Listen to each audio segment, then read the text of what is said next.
Hey everyone, this is Coins and Curiosities from Whatnot. I just wanted to upload another video about a few more pieces that I picked up this weekend. So we have mostly vintage pieces here and a few other rounds and coins that I decided that I'd like to sell. They came from my own collection. But let's start with the best ones. I'd say the best ones. These are USVI 1 troy ounce silver ingots, and they're vintage from 1982. And there's a long story behind them. At first I thought it was a company based out of US Virgin Islands, or it was actually US Virgin Islands that had these made, but it was not. It's actually a company here in California. And the story behind it is the man that created it basically traveled a lot to US Virgin Islands, and it was his dream to build a business over there, but it never happened. Anyway, I think I'll do a longer video next time. And there were 8 pieces. I'm keeping one for myself. They actually have serial numbers at the back, but from what I have seen, some of them are duplicates, and my research tells me that these serial numbers are actually batch numbers likely from the same run or the same day of production. Like this one has NL10596, the other one I think is 92, but there's going to be 7 available of those. And the next one that's interesting is Echo Bay Minerals Company, 1992 and 91. And this actually, I think this is, well, it's not that old. It's not from the 70s, but it's a company that created these commemoratives for their mining company. And it actually has scenes at the back, so it's kind of cool. That one has the production, or I think equipment for mining. And then this one is really cool, actually. Very tempting not to keep it, but I think I will sell it. It's basically after hours. Everyone's at the bar drinking, so that's neat. I don't think I've ever seen a silver round, vintage round that has that scene. And then 1991, this one is assaying, a worker basically working on assays, and it's a really nice piece. So there's 3 of those, and then there's this one, which is really nice, and it's not really circulated or anything. It has a little toning on it, but overall looks beautiful. World Trade and Commerce, and it has the globes on it. This was minted by the United States Silver Corporation.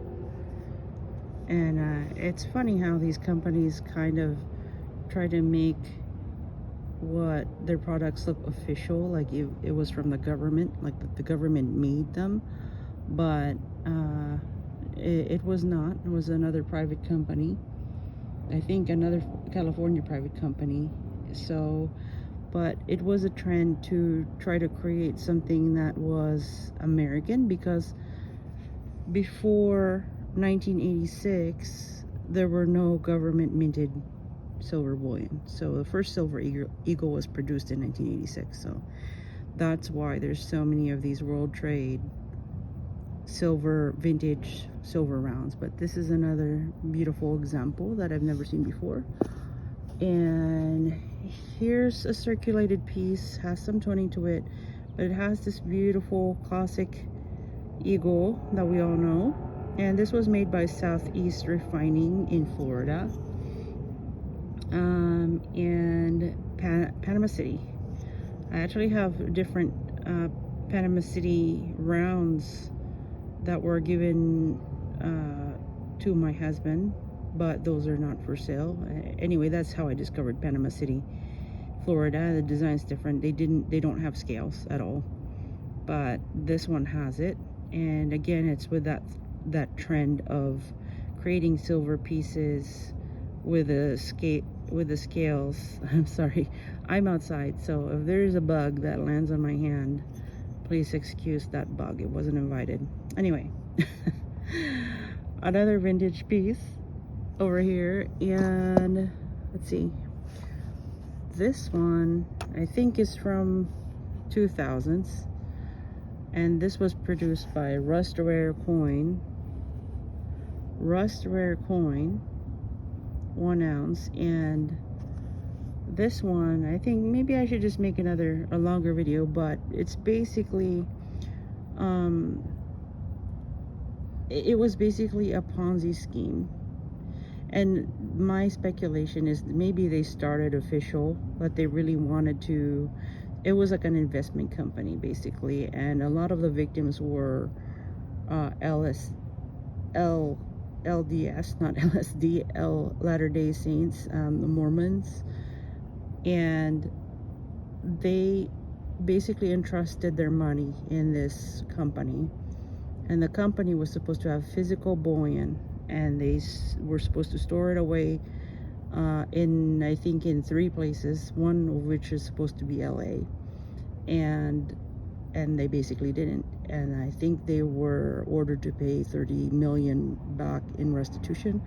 But anyway, I could make a shorter video with just this on it, explaining what else happened. But it was, I think that this is really interesting for that matter. That, like I said, I don't know the story of this round itself, but I want to say they must have maybe started legitimate in the beginning, and then it just went downhill and it went sour. But this is for a piece of Ponzi scheme history.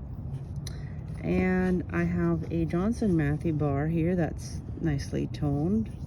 I don't think that this is that old. I need to do my research on how old this is, but it has that serial number. And then, as promised from the previous video, I said I had another shark, Perth Mint shark.